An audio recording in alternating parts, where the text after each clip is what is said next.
సాయుధ పోరాట యోధుడు. తెలంగాణ సాయుధ పోరాటంలో మొట్టమొదటి అమరవీరుడు దొడ్డి కొమరయ్య గారి వర్ధంతిని ఈరోజు బెజ్జంకి మండల కేంద్రంలో నిర్వహించడం జరుగుతుంది. దీనికి హాజరైనటువంటి సామాజిక ఉద్యమకారులకు అందరికీ కూడా పేరు పేరున ధన్యవాదాలు తెలియజేస్తూ, మరి తెలంగాణ సాయుధ పోరాటం భూమి కోసం, ముక్తి కోసం ఆ రోజు పోరాటం జరిగింది. అప్పుడు దొరలకు వెట్టి చాకిరికి వ్యతిరేకంగా అనేక మంది ఎర్రజెండా ఆధ్వర్యంలో ఆంధ్ర మహాసభ ఏర్పడి 1944 ఏర్పడి ఆంధ్ర మహాసభ తోటి అక్కడ ఉన్నటువంటి పల్లెల్లో ఉన్నటువంటి ప్రజలందరూ కూడా ఎర్రజెండా చేతబట్టి దొరలకు భూస్వాములకు వ్యతిరేకంగా పోరాటం చేయడం జరిగింది.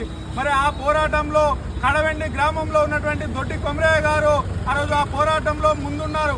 మరి దొడ్డి కొమరయ్య గారిని 1946 జూలై 4వ తేదీన ఆ రోజు కడవెండి గ్రామంలో దొరసానికి వ్యతిరేకంగా పెద్ద ఎత్తున గ్రామంలో ఉన్నటువంటి ప్రజలందరూ కూడా దొరలకు వెట్టి చాకిరికి వ్యతిరేకంగా పోరాటం చేస్తా ఉన్నారు. మరి ఆ దొరలకు వ్యతిరేకంగా సాగుతున్నటువంటి ర్యాలీలో ఉన్నటువంటి ర్యాలీ మీద ఆ రోజు ఉన్నటువంటి విష్ణూరి రామచంద్రారెడ్డి దొర గుండాలు రౌడీ మూకలు ఆ రోజు విచక్షణ రహితంగా కాల్పులు జరపడం జరిగింది.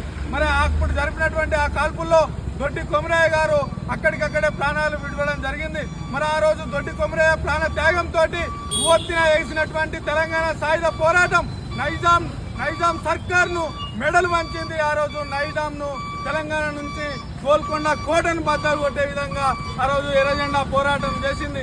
మరి దొడ్డి కొమరయ్య ఉద్యమ స్ఫూర్తితోటి ఇప్పుడు కూడా మన హక్కుల కోసం, మన సామాజిక న్యాయం కోసం మనం పోరాటం చేయాల్సినటువంటి అవసరం ఉన్నదని ఈ సందర్భంగా తెలియజేస్తూ ఈ అవకాశం ఇచ్చిన పెద్దలందరికీ ధన్యవాదాలు.